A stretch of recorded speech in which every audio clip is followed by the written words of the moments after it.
Hello guys, andito na naman tayo. Siyempre, good morning muna rito at good evening dyan. Ito, kape muna tayo bago tayo magkwentuhan.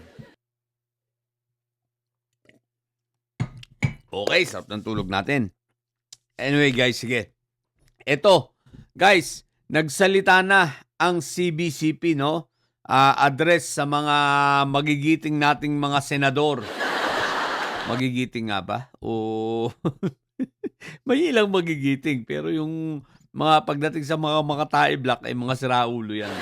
Okay, sa mga siraulong senador, so hindi ito, pag sinabing siraulong senador, syempre, ito yung nasa majority ngayon na pinangungunahan nito si Mr. 10K na punong-puno ng pangako, no, na 10,000 na hindi tinupad.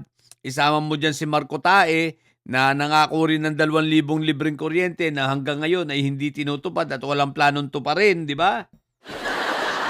Isama mo pa dyan yung mga may kaso, yung may kaso na 3 patungkol sa flood control na iniiwasan, na panagutan, di ba? At isama mo pa dyan yung isang kriminal na si Robin the Goat na walang ginawa kundi magmuya. Isama mo pa yung nanay na sinisigaw-sigawan ng anak at pinababayaan lang, walang kakwenta-kwenta, di ba? Kaya binubugbog ng asawa di ba? Hindi, dati yun, hiwalay na sila.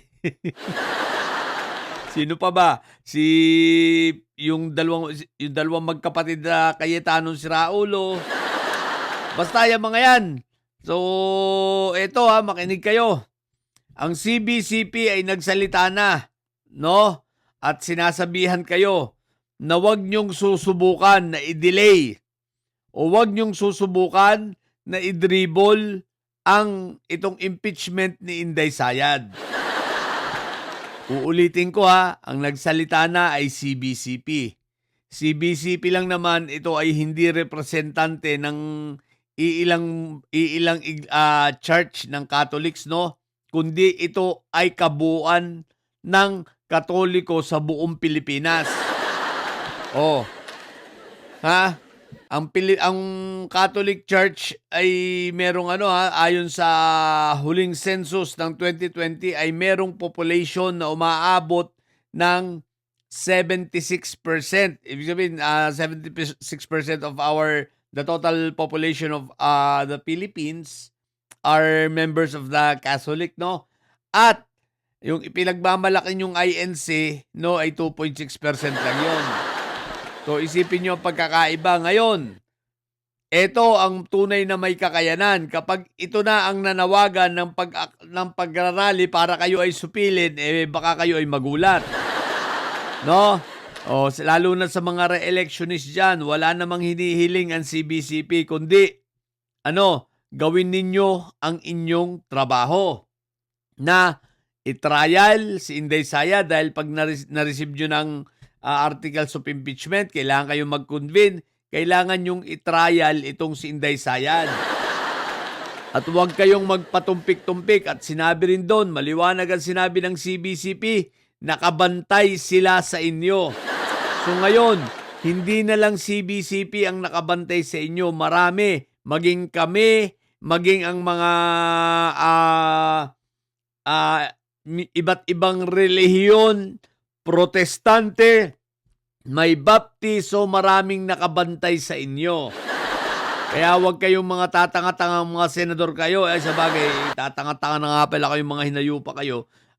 Ibig ko lang sabihin, huwag ninyong ipepending.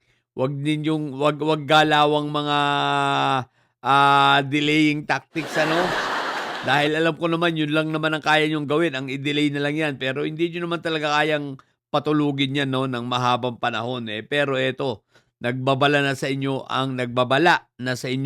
ang CBCP. So, bahala na kayo kung makikinig kayo o wag. Subukan nyo wag makinig. Subukan nyo lang. Tingnan natin. Tingnan natin. Pag yan ang kumilos, ewan ko lang kung mananatiling presidente pa ng Senado ito si Cayetano. No? Anyway, yun lang So, paalala ito sa inyo. So, kami ay naghihintay. Okay? So kung kailan kayo magko-convene as an impeachment court at manunumpa sapagkat eto na nga, nakarating na sa inyong articles of impeachment. So, nakabantay sa inyo ang CBCP. Naku po, Rudy. Alam nyo, sa mga hindi nakakaalam dyan, no?